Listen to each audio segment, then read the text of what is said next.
All right, it is 5 o'clock, so I will call to order this meeting of the Finance and Personnel Committee. We'll begin with the roll. Alder Ackley. Here. Alder Falvey. Here. Alder Flicky-Pineski. Here. Alder Perella. Here. Mitchell is here. We have a full committee and a quorum. Will you all please join me in the pledge? Pledge allegiance to the flag of the United States of America and to the republic for which it stands, one nation, under God, indivisible, with liberty and justice for all.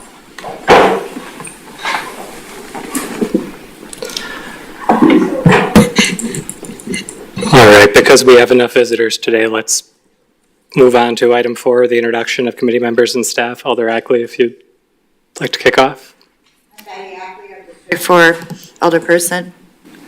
I'm Barb Feldy. I'm Council President and District 1 Representative.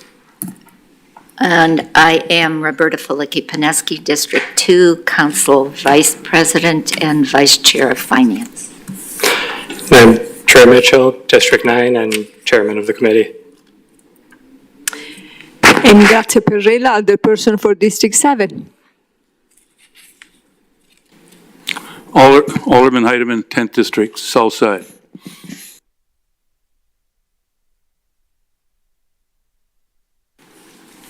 Somebody turn my microphone off. Usually do the whole room. Director Beeble, if you'd. David Beeble, Director of Public Works. Steve Solowski from the Planning Department. Chuck Adams, City Attorney. Adam Westbrook, Director of HR and Labor Relations. Ray Sorensen, Mayor. Peter, Finance Director. Emily Rosen, Deputy Finance Director.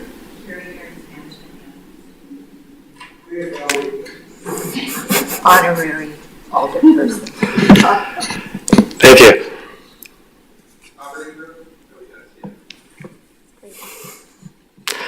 All right, with that, we'll move on to item number 5, which is the approval of the minutes from our March 13th meeting. Is there any discussion on the minutes? If not, we would be looking for a motion to approve. So moved. Second. We have a motion and a second, then seeing no discussion. All in favor? Aye. All opposed? Chair votes aye. The ayes have it, and the motion passes. We'll move to item number 6, which is RO number 126 of 2223. Submitting a communication from the Harbor Center Business Improvement District requesting that the City of Sheboygan release all funds collected on their behalf and those funds allocated to them for fiscal year 2023. Good evening. This is an annual request from the Harbor Center bid. So we have already given them the funds that we have collected. This is just to file tonight. Thank you. Questions, comments on this item? If not, we'd be looking for a motion to file. Second. We have a motion and a second, then seeing no further discussion. All in favor? Aye. All opposed? Chair votes aye. The ayes have it, and the motion passes. Item number 7 is a direct referral of resolution number 161 of 2223, approving the financial year 2023 one-year annual action plan for the Community Development Block Grant Program submission. Is there anybody that would like to speak to this item?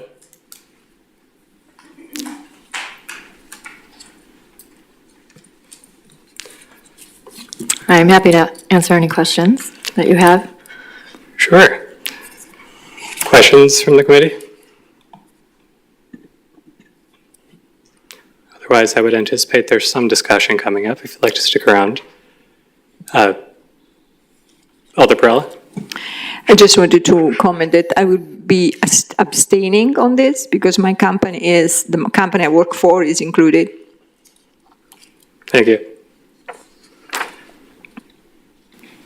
Alder Flicky-Pineski? Thank you. I noticed that the original dollar requests were prorated down. Can you talk about how you did that, the methodology? Sure.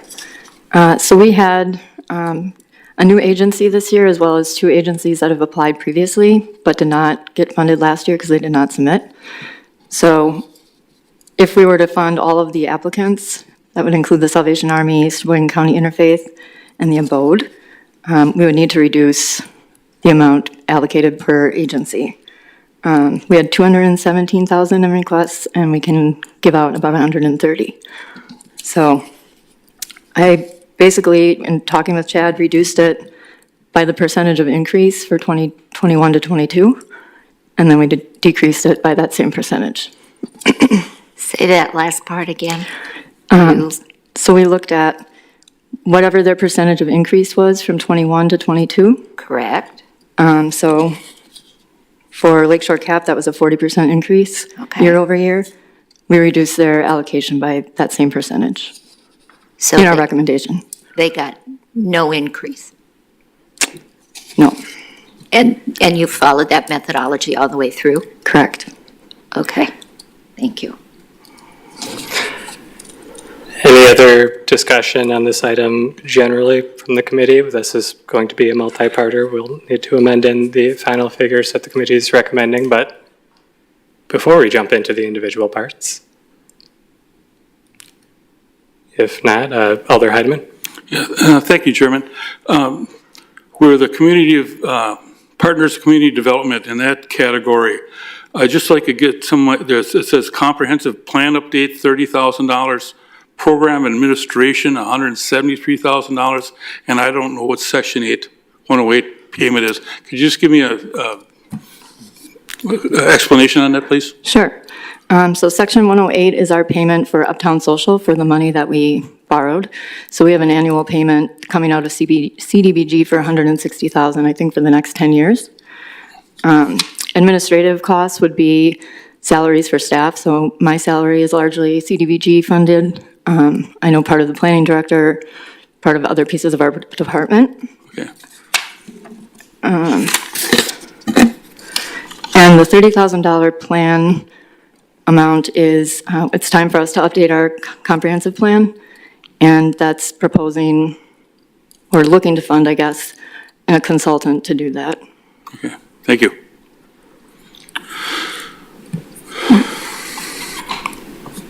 Thank you.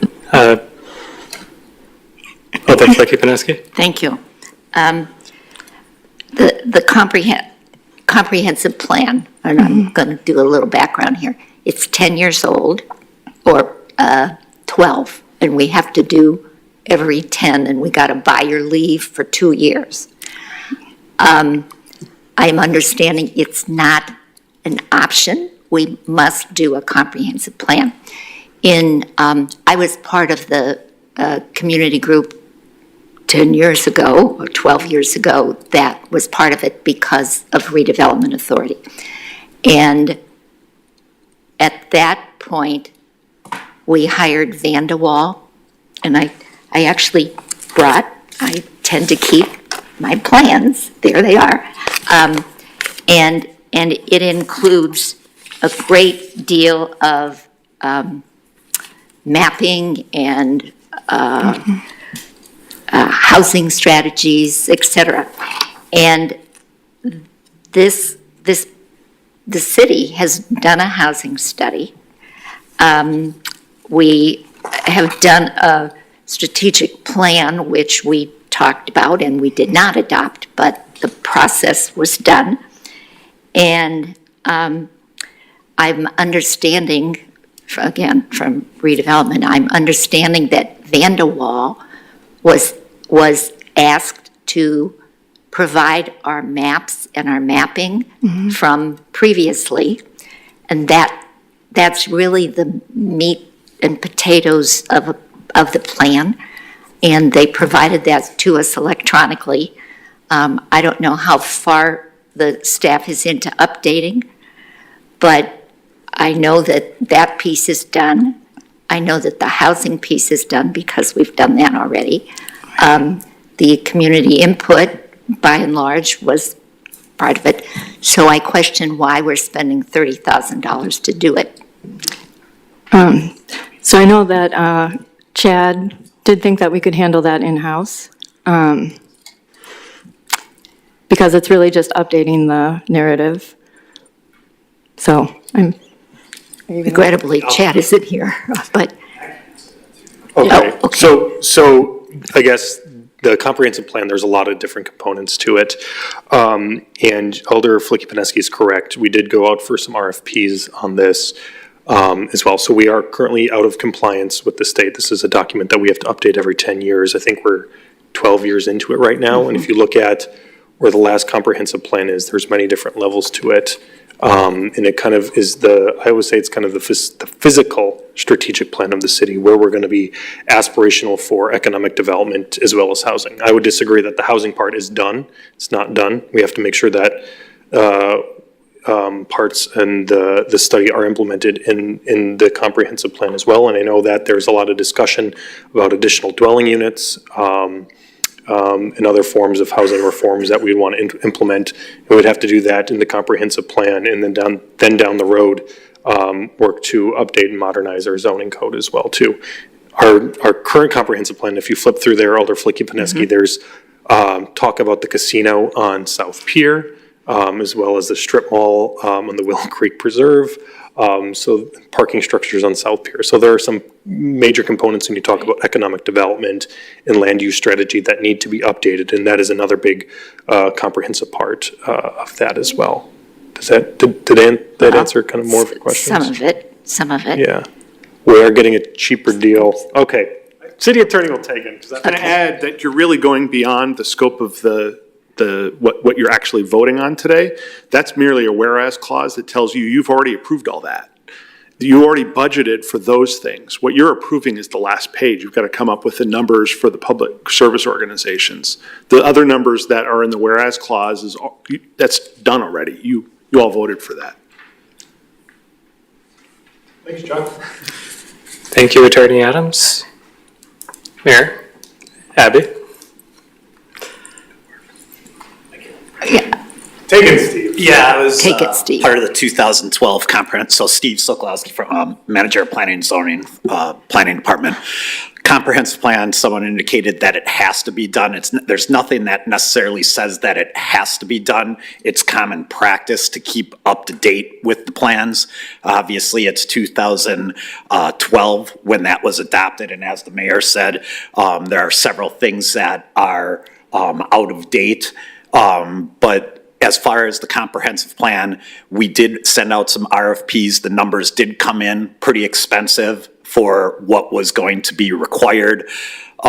Typically, when we're spending these types of dollars, we put an RFP out to get multiple organizations to apply for those dollars. So I'd have to talk to the city attorney in terms of that, but obviously you talked about the 30,000 being in there.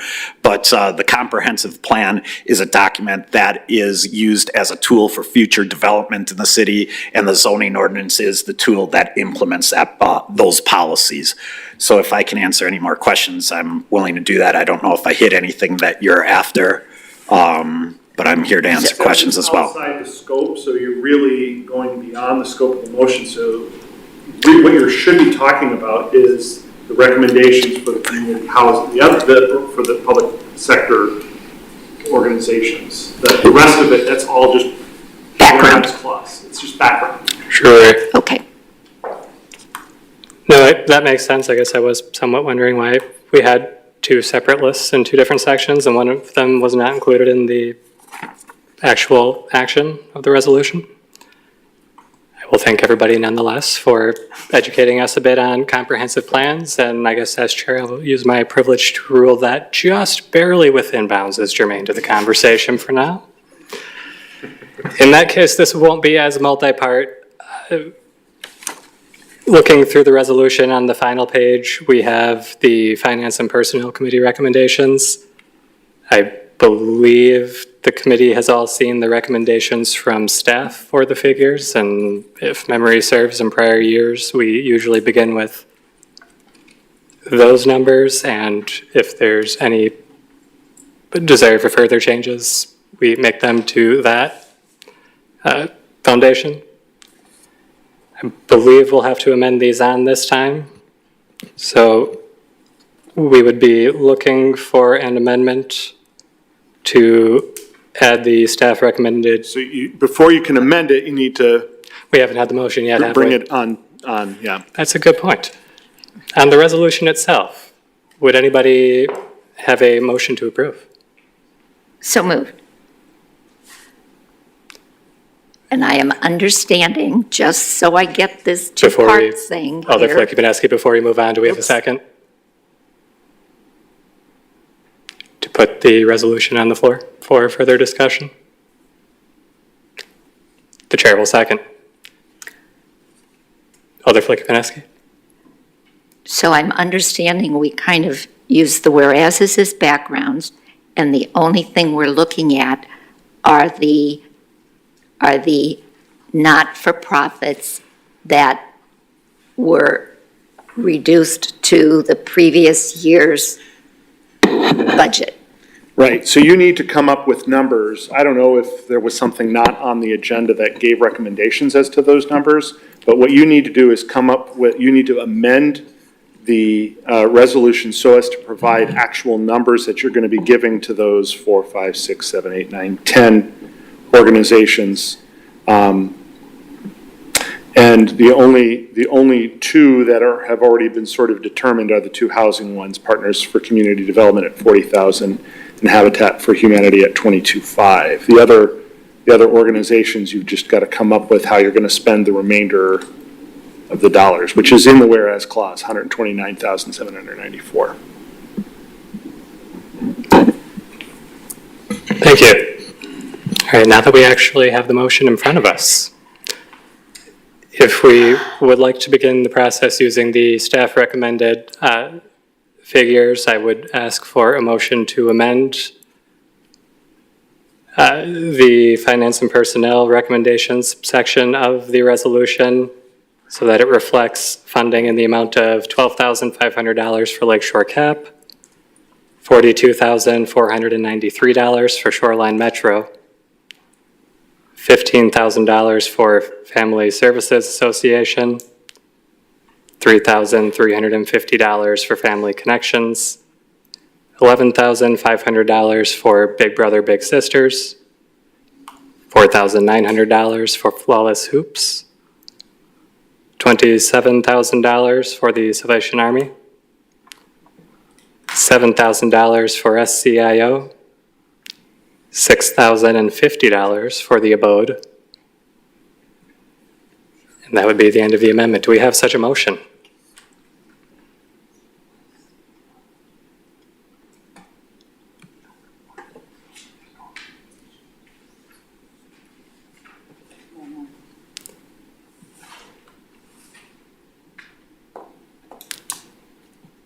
Do we have any motion for?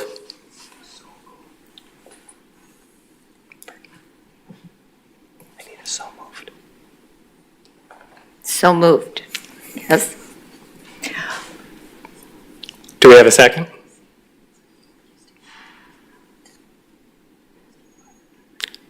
Chair will second the motion. We don't have these figures in our packet. Would you like me to plug in or something? Yeah. Yes, please. They're not in the agenda. It was not included with the. I think Chad emailed me. Yeah, he provided a spreadsheet. Yeah. It's not even the right guy. I'm thoroughly confused. So not housing, but it's this line.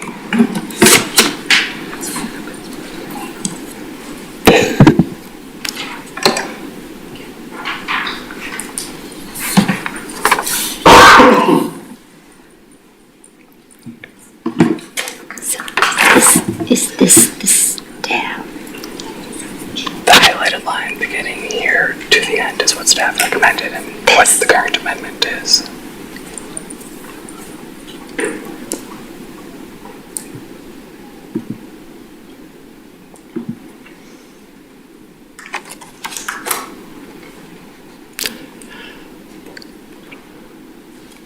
Are we able to get the, Did we see it? I've got it plugged in.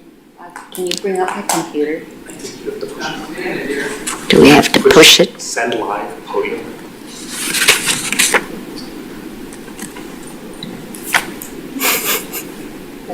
I was sticking up in the drawer. Okay, first I want to know why was this sheet just given to us now? I would have liked a little bit of time to peruse it and maybe ask some questions. It was previously sent out, I believe it was last week, by Director Pelishek via email. Okay. Thank you. Obviously, I missed that.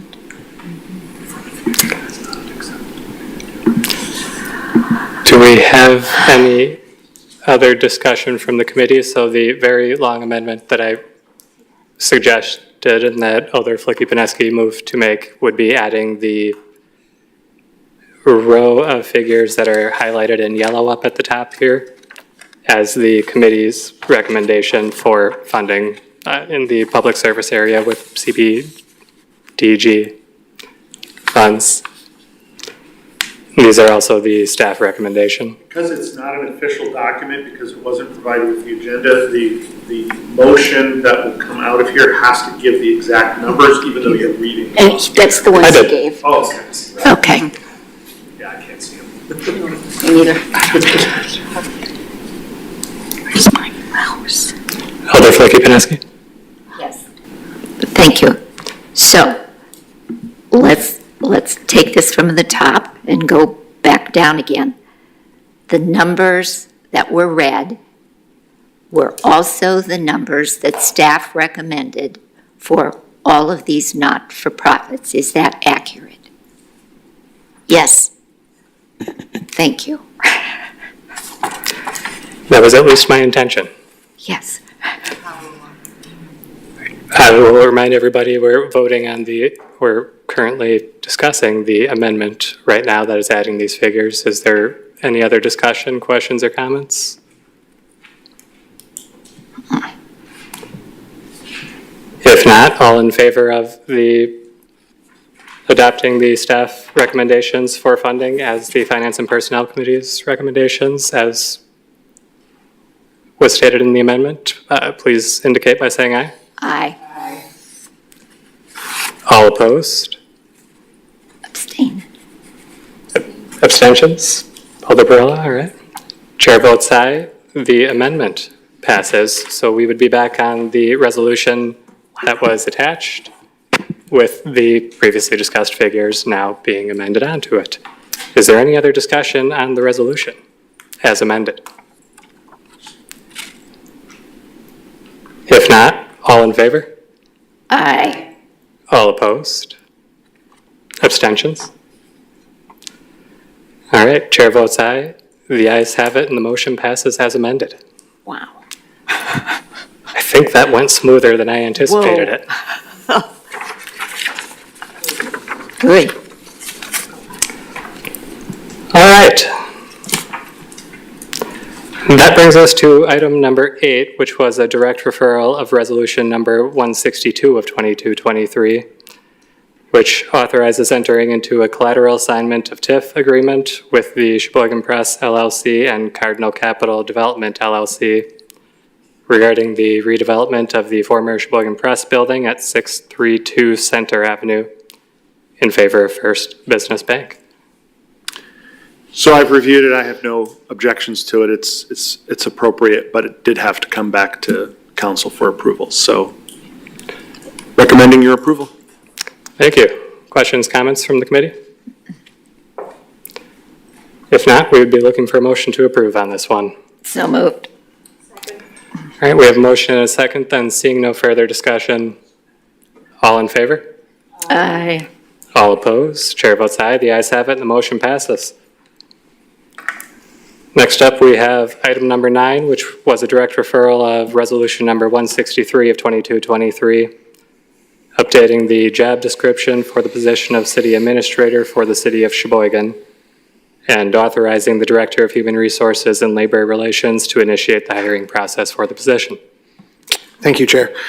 So as you see, the job description is attached. Generally, job descriptions would not come to council to be approved as long as the job is staying in the same grade and the same duties. However, given that this position is directly responsive to you. You are their supervisor. We're bringing it here for you to approve before we move forward in the hiring process. The majority of the job description did not change from what it used to be. Language was just clarified and added to make sure that there was a clear distinction in what the job duties are for the city administrator, as well as putting them in an order of importance, if you want to call them that, but classifying the job descriptions and essential duties together. So with that, I'm happy to answer any questions that you have. Any discussion from the committee? Alder Perella? Yes, there are two comments and questions. So in the education and experience section, we say master's degree or greater from accredited college or university, or bachelor's degree with a minimum of 7 years of city administrative experience, blah, blah, blah. And then we say that position requires at least 7 years of progressively responsible work experience. So 7 years are required anyway, right?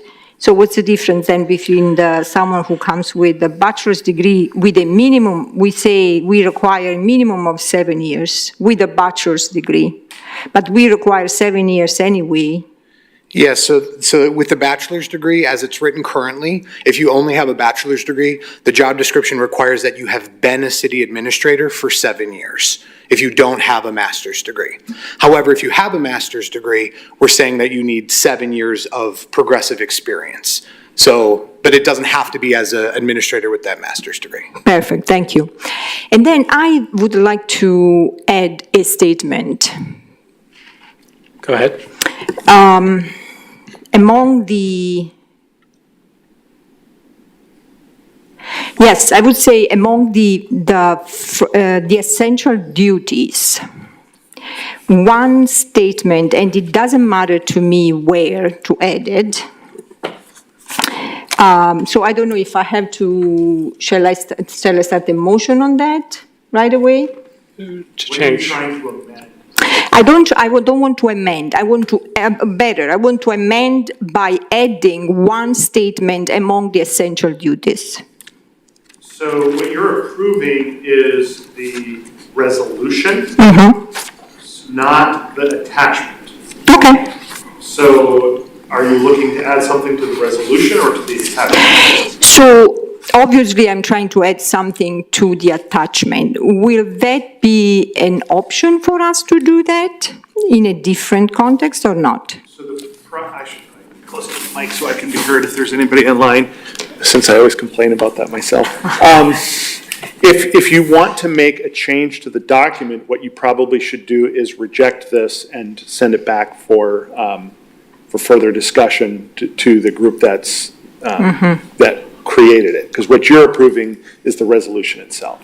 Or as an alternative, I would suggest approving the job description and authorizing the Director of Human Resources to amend the job description as needed with approval of insert here so that the whole thing doesn't have to come back again. Again, normally job descriptions wouldn't need to come to you. So you could say what the suggestion is that you want added, approve the resolution as is with an amendment allowing the HR director to make any necessary changes to the job description before it's posted. Is that a fair statement? Which that implies that I would come to the director of the HR with my recommendation. Oh, yeah, or you could just say it now and. Okay. Alder Perella, what would be the item you'd like to add to the essential duties section? Yes, so just briefly a background. I want to make sure that the individual we hire is going to be equitable and ethical with all department heads, direct reports, and common counsel. And I know we have addressed that in other pieces of the description, but I think it is worthwhile to reiterate that. So I would like to add that the city administrator will deploy an engaging, equitable, and ethical demeanor with all department heads, direct reports, and common counsel.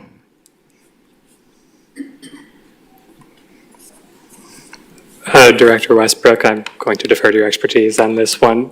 Yeah, so again, I think what you're saying is in line with the job description and would be something that I would normally be able to do on my own for any other job description, because it's not adding significant responsibilities, it's not changing the scope of the job.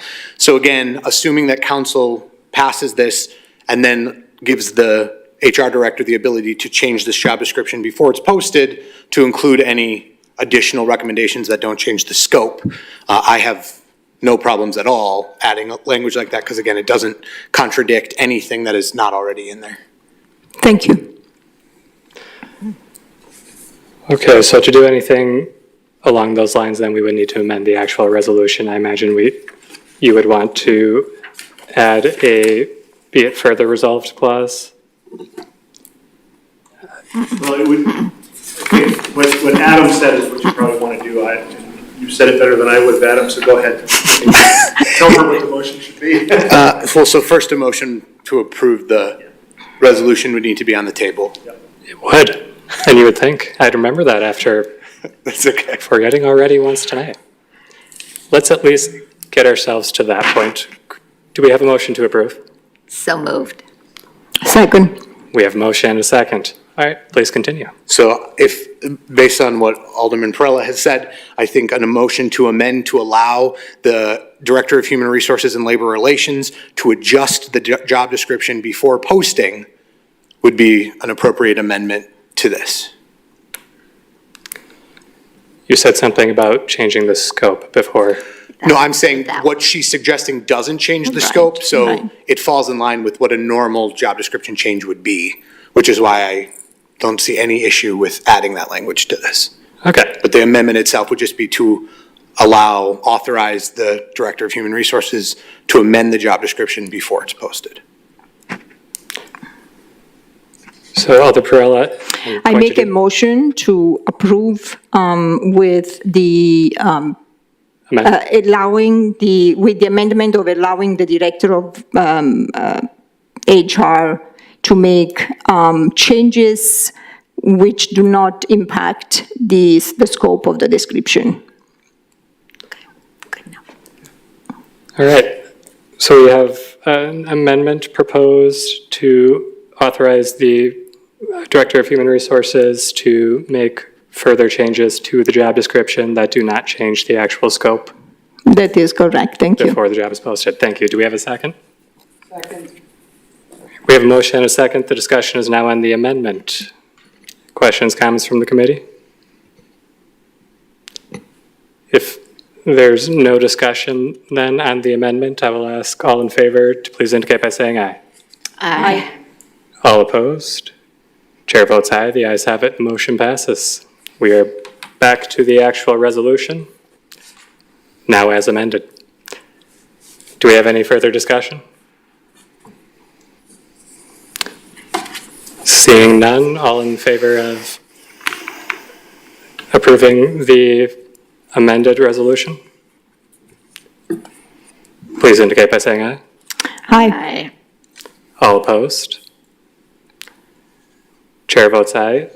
The ayes have it and the motion passes. Thank you, Director Westbrook. Next up, we are on item number 10, which is a direct referral of resolution number 164 of 2223, authorizing the Director of Human Resources and Labor Relations to enter into a service contract with GovHR to assist in facilitating and co-conducting the city administrator recruitment process for the city of Sheboygan.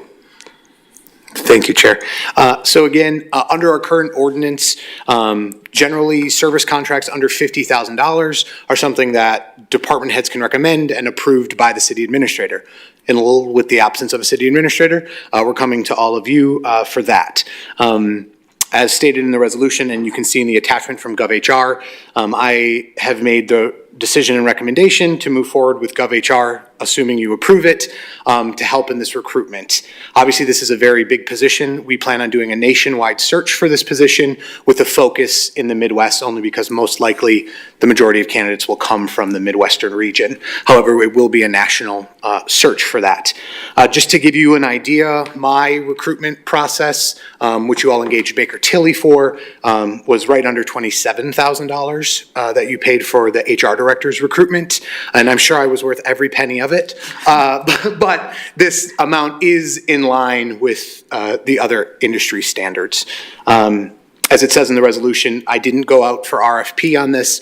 We have enough experience with the other places listed and through contacts and communications with other communities that have utilized all three services listed here. It is my recommendation to move forward with GovHR. And I'm happy to answer any questions. Questions or comments? Do we have a motion to approve? So, Motion to approve. All right, we have a motion and a second. Any discussion on the item itself? Seeing none, all in favor, please indicate by saying aye. aye. All opposed? Chair votes aye. The ayes have it and the motion passes. Thank you. Thank you. Next up, we have item 11. This is discussion only, a letter from Aaron Ginther regarding legal counsel for 2 claims filed. This was a communication that I received based on the date of the letter just after I could forward that on to the agenda last time. It asks that it be shared with the committee, so including it on the agenda here was sharing it as requested. Do we have any discussion on item 11? Going once. Do we have any discussion on item 11? Last call. We'll move on to item 12, which is a note that our next meeting date is April 10th. And with that, we have exhausted our agenda and our chair, and we are looking for a motion to adjourn. So moved. We have motion and a second for adjournment. All in favor, please indicate by saying aye. Aye. All opposed? Chair votes aye. The ayes have it. The motion passes. We are adjourned. Thank you, everybody. That was the biggest cluster I've ever had. IFCs. No.